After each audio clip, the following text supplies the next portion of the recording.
Leadership isn't about perfection, but trajectory. It's very, very important.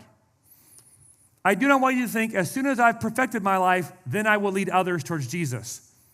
That math equation will result in you doing what? Never leading anyone towards Jesus, because you're never going to arrive.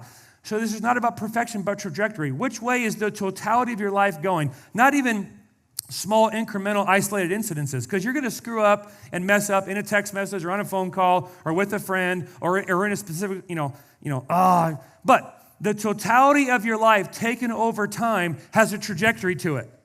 The question is, which way is it going? And so for leaders, it's like we look at their life and we go, no, they're moving toward Jesus. Friends, I want you to hear, you may be here and you may be stuck or in a pit you dug so deep you can't see the sun. And I'm here to tell you, there's power to get you out. That's the good news of the gospel. You don't have to stay where you are currently stuck.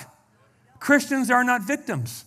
We have been filled with the spirit of the victor. There is victory to be had, and there are promises to claim, and there is ground to take. Get after it.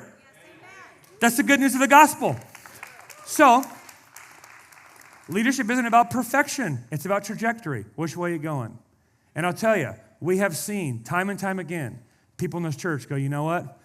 They keep screwing up, but they are trying. I mean, tell you, friends, there are marriages I've observed for 10, 15, 20 years in this church or in this valley or around whatever, and they are hard marriages.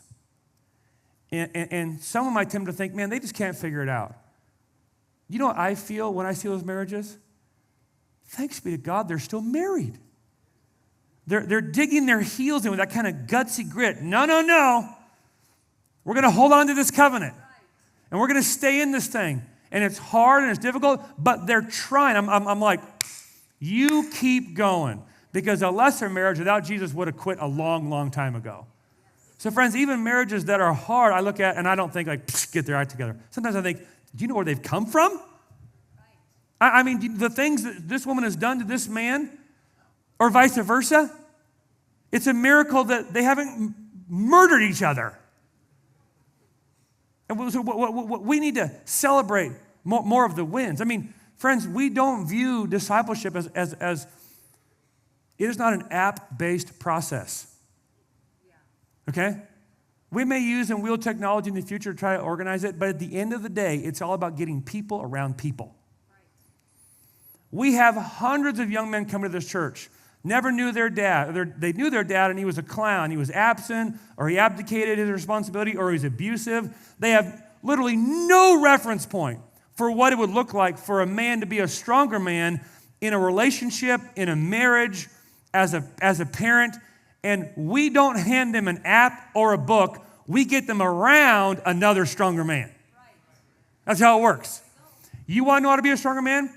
Let me find someone you can imitate their life with. You can get in their life and then imitate it. And if you do that, you will be closer to Jesus over an extended period of time than you are currently. Follow Jesus and then just take some folks with you. And I'm talking to the youth in the room. You're freshman, sophomore, junior. Don't wait for me, Kyle, Ryan, or Pastor Brian to disciple your youth. You go get them. You go find them. Maybe one of the reasons you're a bump on a log and a drag to the boat is because you're not rowing. Stop taking from the leaders around you. Start giving back to the leaders around you. Stop being pulled up the hill in the cart that we're all pulling. Get out of the cart and help us pull it up the hill. Okay? You can do that. The best thing my dad did for my leadership was freshman year, hand me the practice of godliness and the pursuit of holiness. Said, go find 5 guys who need this and read it to them. And I started discipling guys as a freshman, not because I was some like theologian or like perfected saint, but because I had gone a little ways down the road and it was pretty easy to find guys who were behind me on the trail. You can do that.